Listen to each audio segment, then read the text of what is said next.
So, hi everybody. I'm back again live for another show of Freedom Frequency, the third show of Freedom Frequency already. It's been 2 weeks since the first show, and time flies. And I'm gonna see who's there in the comments.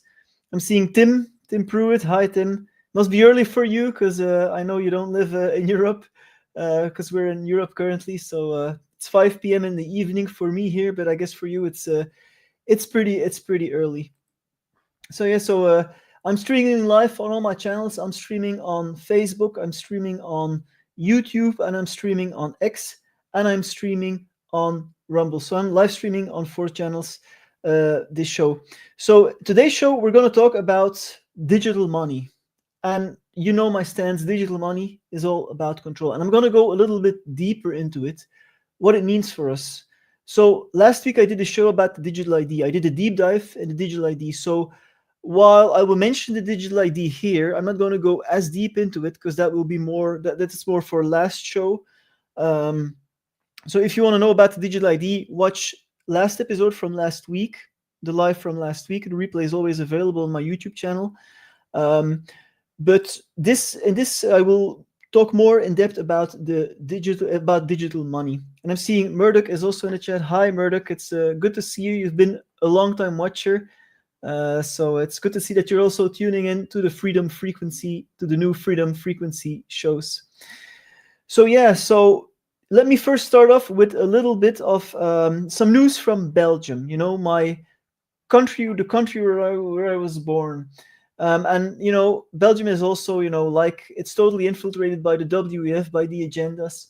And this was news from Belgium, as I'm going to show you guys here. So it turns out that a climate panic report, so saying that there's climate change and it's bad and it's going to be a disaster and we need to change our society for climate change. It turns out that that report has been totally written by ChatGPT, for 3/4 written by ChatGPT. So here it says, you think an alarming government report on the cost of climate change would be chock full of science? No, it turns out 3/4 of it was written by ChatGPT. So you see, I mean it's ridiculous. It's absolutely ridiculous. So they can just basically, and I'm seeing it's glitching a little bit. I hope there is no glitching for you guys. So you can see, how ChatGPT will just say whatever you want it to say, right? And this has become, modern science and modern government policy. Just, let ChatGPT, write it, and it's done with it. It's basically propaganda. It's AI generated propaganda. AI generated propaganda. That's what it is. It's just insane. I'm seeing some more people in the comments. Natural healing. Hi, natural healing. Where you're from? Kind of curious. And I'm seeing my wife Meg is also in the chat. So hi, baby. She's sitting downstairs. Anyway, one other point I want to address before I move on to the main subject, the digital currencies, is there's a little bit of a small win. So I want to start with some somewhat positive news. And that is, I don't know if you guys have ever heard about chat control, but chat control is a dystopian thing that the EU wants to introduce. So basically, they want to scan all private messages on WhatsApp, on Messenger, for, with the excuse for a child, I'm not going to say the word here, but, indecent images of children, you know what I mean.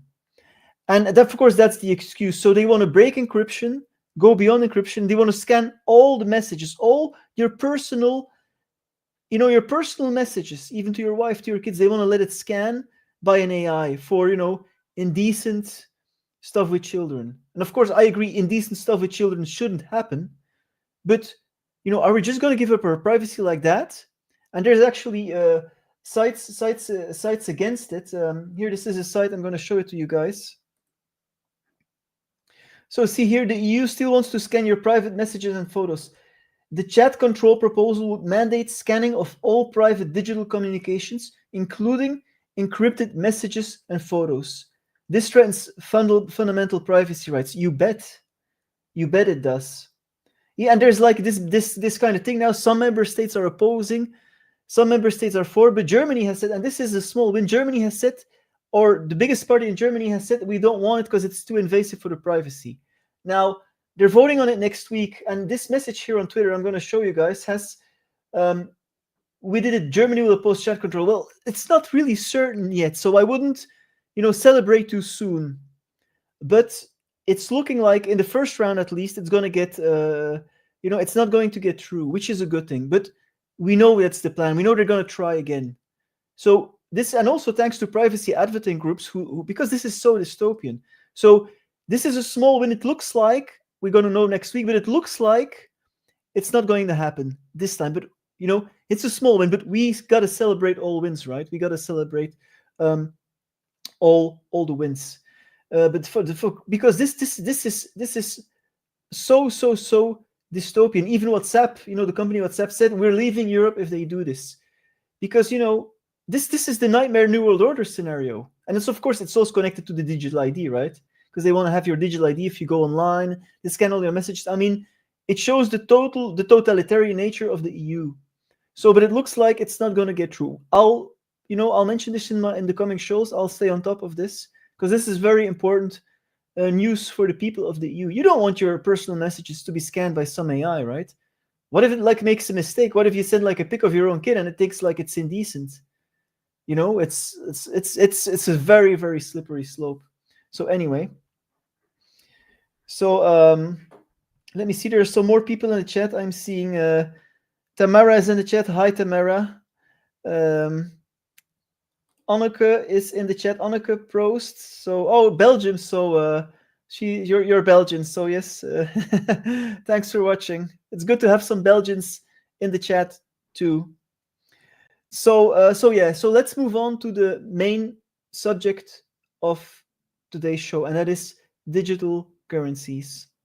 And I want to preface this. I'm going to talk about some, intense stuff, because our money, we all deal with money, right? Money is something very personal and intimate to us. We all need money. We need it to survive in this world. We need it to live in this world. We need money for our food, our house, our water. I mean, everything basically costs money in this world. So a discussion about money is, in a way, a very societal discussion, but also a very personal discussion. And if they can control your money, they can control every aspect of your life. And that is what digital currency is about. So let me go into some news around that. And again, I'm not saying this to scare people. I just want to show the truth and do a discussion about this. Fear is a choice, basically, with information like this. We want to expose this, but we don't need to go into fear. That's I always want to say this, preface this when doing this information. And Murdoch says Belgians make good beer. That's true. I mean, Belgian beer. It's not because I'm chauvinistic, but it is true. Belgian beer is the best. I've tasted a lot of good beers, but there's one thing that Belgians are the best in, and that's their quality Belgian beers. I'm not saying this because I'm Belgian, but they truly are the best. They're amazing. Anyway, I'm also seeing Colette. Hi, Colette. Thank you for your nice words. And Vicky joining from BC. You got Canadians in the house too, so that's nice. So yeah, so let's move into the main subject. So I'm going to bring up the thing again. So, the European Central Bank, as you're seeing here, is thinking of introducing the digital euro. Of course, they're going to do it. We are here. It says on their site, we are working with the national central banks of the euro to look into the possibility of the issuance of a digital euro. It will be a central bank digital currency. So a CBDC, and I will talk more about what a CBDC exactly is and what it means for your freedom in this show. Here, the digital pound. So this is the Bank of England. We are looking at the case of issuing a digital pound, a CBDC, right? They say it would not replace cash, but that's what they say now. Wait until it's implemented, right? So they're working on it. Even in the USA. I mean, Trump did the Genius Act, but there's people saying, the Genius Act is it actually creating a shadow CBDC system? And this is from this article. Allegedly designed to regulate stablecoins, the bill quietly allows for a de facto retail CBDC system, one implemented not by the Federal Reserve, but by the commercial banks it closely supervises. So I think it's planned to come in all countries, right? So it's not only the EU, it's also the UK, it's Russia. I'm going to talk about that later. I think it's going to be it might be America too. So and of course, that will be connected to the digital ID. This is a picture here of the World Economic Forum. So the digital identity, and you see it connected to your healthcare, connected to your financial services, connected to food, connected to travel and mobility, connected to e-commerce, connected to social media. They want to know who is online. They want to control your free speech. Connected to the government, connected to telecom. I mean, basically everything. This digital identity, and it's about control. This is straight from the World Economic Forum site. So let's see. And I'm going to play you guys a clip here of Ursula von der Leyen where she says we need a digital identity. So just show you guys the proof. So they want this. They want this. So Ursula von der Leyen is the head of the EU. Strategic dialogues with key industries. Cars, chemicals, steel, pharmaceuticals, defense, agriculture. In each sector, the message is the same. To protect jobs, we need to make business in Europe easier.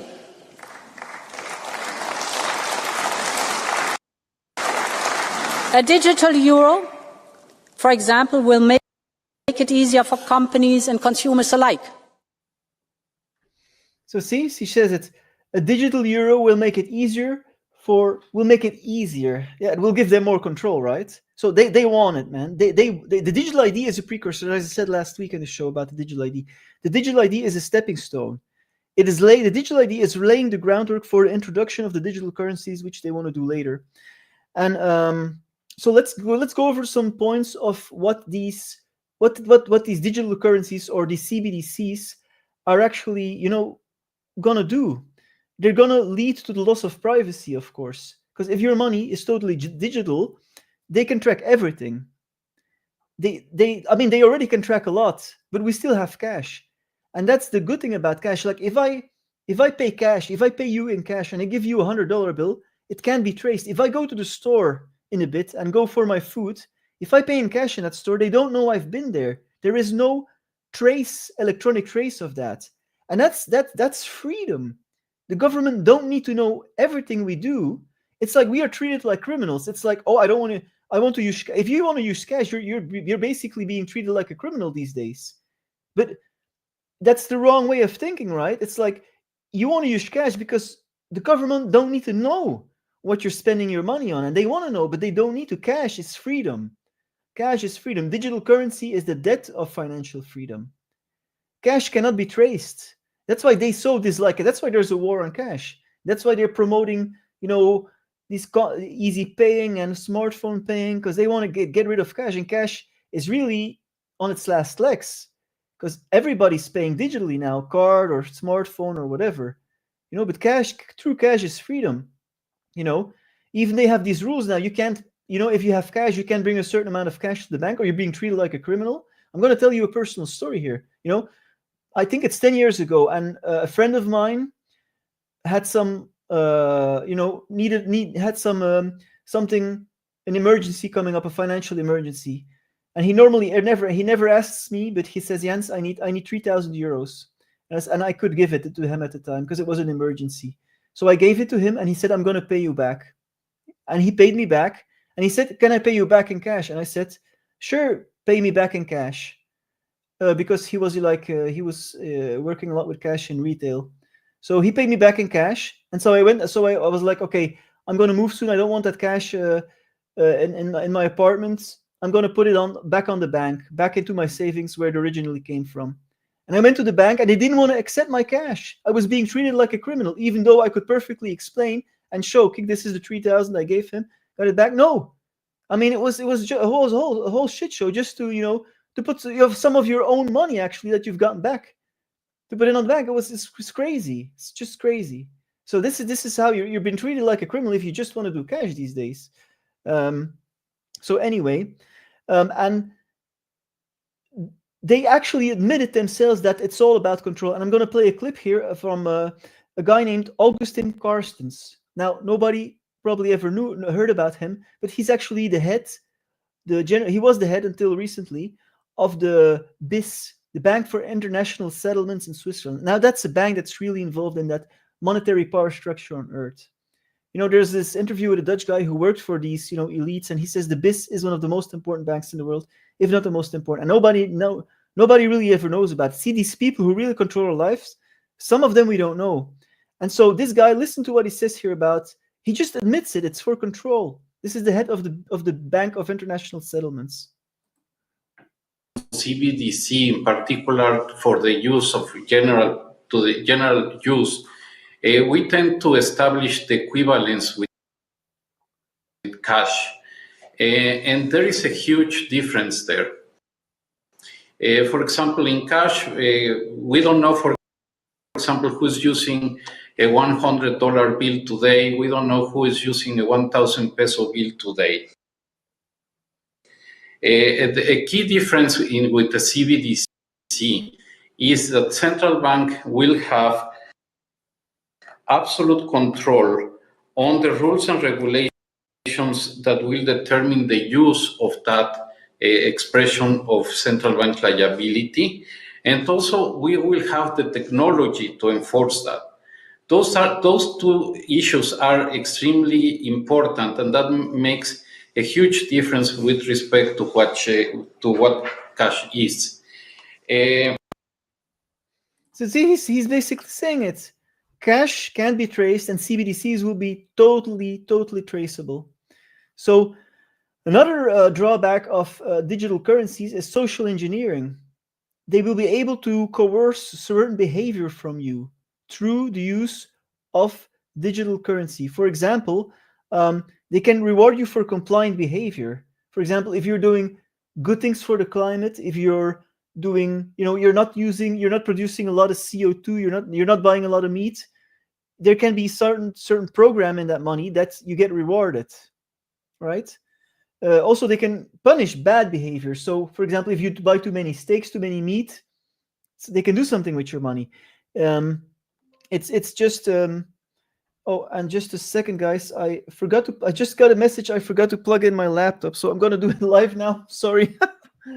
I don't want this live stream to go. I forgot to plug the cord into my. I don't want this live stream to suddenly stop, so I'm just gonna plug the cord in here, guys. Just give me a sec. All right, so it's in. So live stream won't end now. All right, let's continue. So they can program your money to only use it for certain purposes. For example, you can buy no alcohol. You can't buy a bottle of wine. You can't buy plane tickets because you bought too many already, because your CO2 output is too high. It's crazy what they can do with it. It's total control. And it's actually in Russia, they're actually admitting it. So this is an article I'm going to show you guys, the digital ruble. And this is somebody in Russia said the digital ruble should be used for control. Refreshing honesty from senior Russian lawmaker. I'm going to make it a little bit bigger here. Here, the ability to limit how digital rubles can be spent creates new opportunities for the government, according to State Deputy Anatoly Akaskov. So they're literally insane. So restrictions on how digital rubles can be spent will be gradually introduced after the Bank of Russia CBDC enters mass circulation. They're already envisioning possible scenarios for digital ruble, which can be programmable or limit or prohibit, and there you have it, certain kinds of purchases. So they can literally control what you buy if they want to fully push through that digital ID. I mean, it's basically insane. And for example, they can, if you're saying something that they don't like, if you're going against the climate narrative, for example, or if you're protesting, they can shut you down. I mean, they already can do that, right? We saw it in Canada with the trucker protest. In Canada, they froze the bank accounts of the truckers who were protesting for freedom. I mean, that's crazy, right? And the people who organized that protest actually faced a jail sentence. And there's actually a small win. I'm going to show it to you guys here. So these two people, who are the originators of the freedom protest.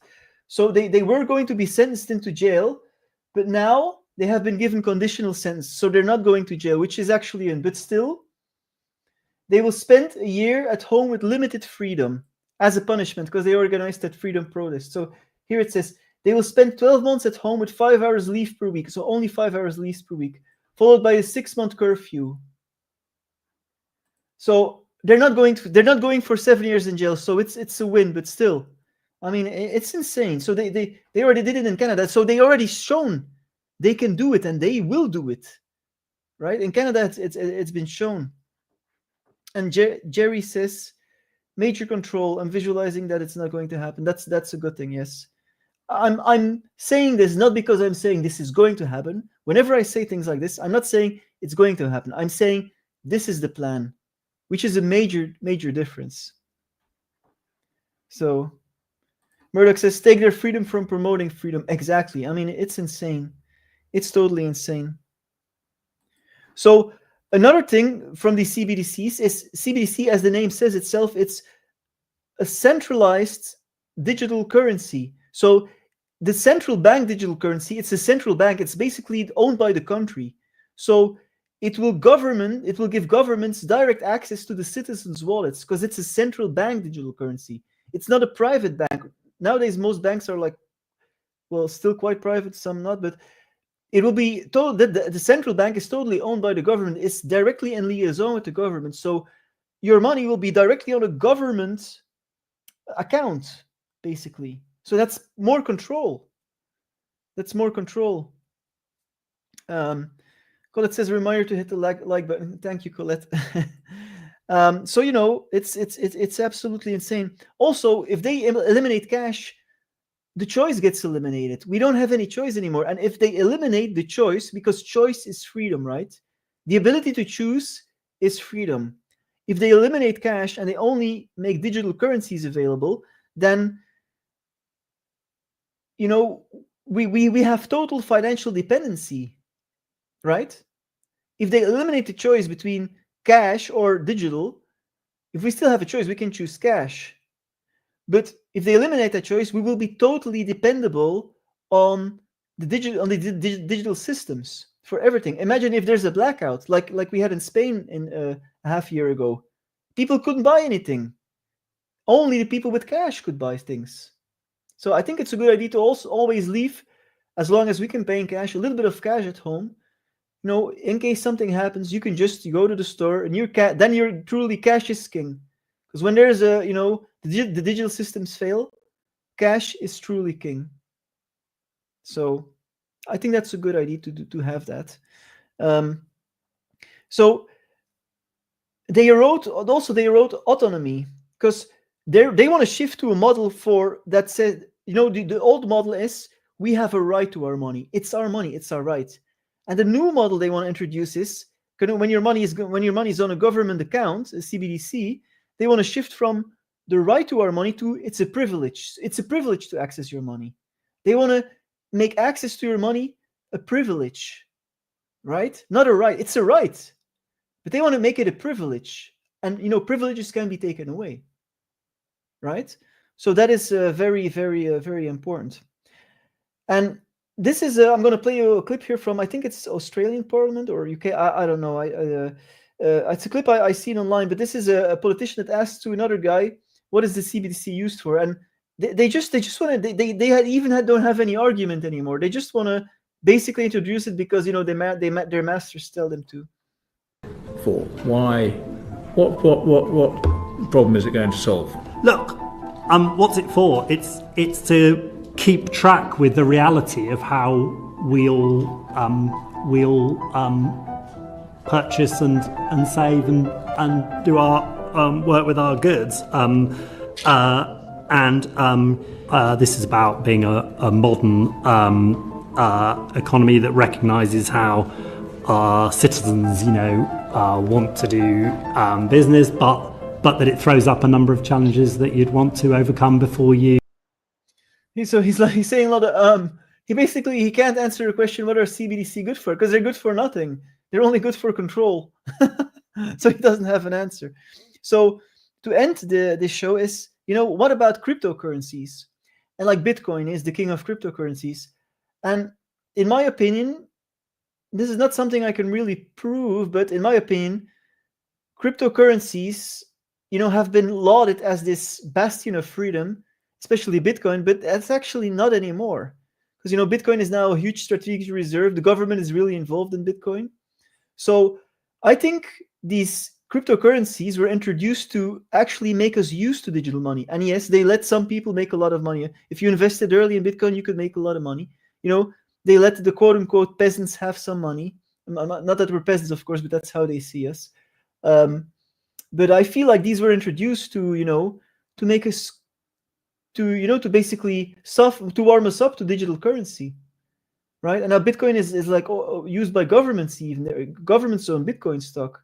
So, and if you see who created Bitcoin, there's this mysterious guy. What's his name? Satoshi Nakamoto. Nobody knows who he is, but he's like the originator of Bitcoin. Nobody knows who he is. He owns trillions worth of Bitcoin. He invented the whole thing, but nobody knows who he is. Maybe Satoshi Nakamoto is the CIA or something. Like, who knows, right? So it's ridiculous. Yes, I don't think that there is a bad side to necessarily to these cryptocurrencies or private coins, because out of something bad can come something. If something is designed for control, we can still use it for freedom. For example, the internet, right? The internet was created by DARPA, the technological arm of the United States. It's created for for the government, for the military to be used for control, and the internet is necessary for their control grid. But the internet also allows us to stream shows like this, so we can also use it for good. So I'm not saying that Bitcoin or cryptocurrencies are necessarily bad. I think they may have been implemented to assist helping the control grid like the internet, but still that doesn't mean we can use it to our advantage, because they cannot control everything yet. So that's my take on it. And to close, I want to play this clip here of a guy. This is from some kind of show. I don't even know the show is, but I found it quite interesting. This guy's take on Bitcoin is the same thing as I'm saying, basically, that it's basically become a government coin almost. So it's 2 minutes, but I'm going to play it fully out because it's quite interesting. So credits to the Daniela Cambone show for this one. Why is Trump threatening 100% tariffs against the BRICS for going away from the mighty dollar, when the entire central thesis of Bitcoin is to be away from the mighty dollar? It's an anti-fiat, decentralized, apolitical narrative. Now it couldn't be more centralized, more political, and frankly, more centralized. And so these paradoxes, Voorhees wanted something outside the system, now it's in the system. Trump said it was a scam 3 years ago, now it's making the headlines as a Bitcoin strategic reserve. You've got to ask why this sudden change. And if Trump is so afraid of the BRICS going away from the dollar, why would he laud Bitcoin, which his entire narrative is to be anti-dollar? And the way I look at it is, again, I think, and Luke Groman made a brilliant analogy of this in the 1970s. This is not a conspiracy theory. OPEC got together with Kissinger and his crew and they said, look, and this came out 10 years ago. It's not a theory, it's a reality. We're going to inflate oil. We're going to inflate it by hundreds of percentage points. It's dollar backed with the petrodollar now. We're going to inflate it. It's going to draw attention into the oil trade. It's going to help us pay down some of our post-Vietnam debts. And to me, it's very coincidental that we're inflating Bitcoin now politically to draw attention to Bitcoin, because Bitcoin and Ripple are a pair trade. You can trade between Bitcoin and Ripple. The higher the Bitcoin price, the higher the interest in Ripple. You create a bubble in Bitcoin, very centralized, very pre-thought out, years ago in my opinion, long before Bitcoin was launched, Ripple and XRP was launched. It makes perfect sense now. You make a bubble in Bitcoin, and then you use that to draw money into Tether, which is going to be supported by U.S. Treasuries. It takes the pressure off the Fed and off the headlines to buy unwanted bonds. It's kind of complicated, but it makes sense. By the way, that doesn't mean that's actually a tailwind for Bitcoin, the politicization, the centralization of Bitcoin. It's actually good for Bitcoin investors. So I'm not saying Bitcoin's stupid, Bitcoin's going to die, Bitcoin's going to zero. I'm saying Bitcoin's narrative of decentralized, anti-fiat, anti-government maverick, ironically, is the exact opposite of that. And that's typically how PSYOPs work or intel programs work. You telegraph something as something blue when in fact it's a red pill. And that's a very cynical view, could be wrong, but I don't think it's a coincidence that you have former guys like Glenn Lilly, who was at the NSA, who created the Bitcoin deep hash programs in 2001, It's not a coincidence that Ripple came out before Bitcoin. To me, it all is, the dots are all connecting. In short, we're creating a Bitcoin bubble to create a Tether interest, and Tether is CBDC. It's just not issued by a central bank. Why is Trump threatening 100%? So very, it was a little bit long, guys, but very interesting, right? What he's saying. So he's basically saying what I was suspecting. It's all launched to get us into this digital currency world, right? I mean, if you see that a guy from the NSA was involved in like some part of the creation of Bitcoin, so that's how they do it, right? They warm us up to it, right? And of course, you can make some money off of it. Way less than what these billion-dollar BlackRock institutions make off of it, of course. But so we got to be aware of that. We got to be aware of that. So yeah, so I'm at the end of the show, and I just want to say before I end this show, don't forget to check out, if you haven't already, check out my new course. It's out for 2 weeks. Especially tailored towards awake people, because when we deal with a lot of negativity, a lot of negative information, it's important to raise our vibration, to keep our spirits high. And I have a whole course.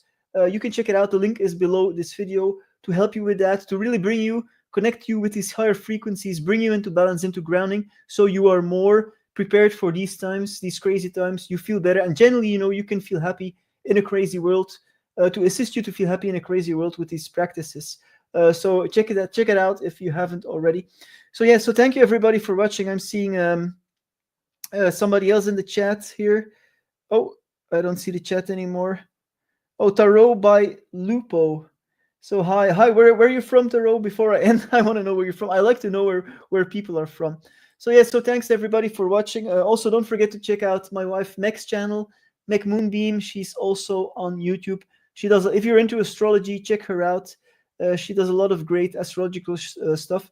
Tomorrow we also have a show coming out that we did together. So we're doing mostly weekly shows together. So tomorrow we did the show. We recorded it today, but we're gonna put it out tomorrow. We did the show on Three Eye Atlas, which is going to be very interesting. So the object that's coming into our solar system. So Meg does an astrological perspective of it. I do an analysis of it. It's pretty interesting. So that's going to be appearing tomorrow on both of our YouTube channels. Oh, Tarot by Lupo, you're from Yorkshire. That's cool. From UK. That's nice. UK, right? It's not a Yorkshire in Canada or US. I hope.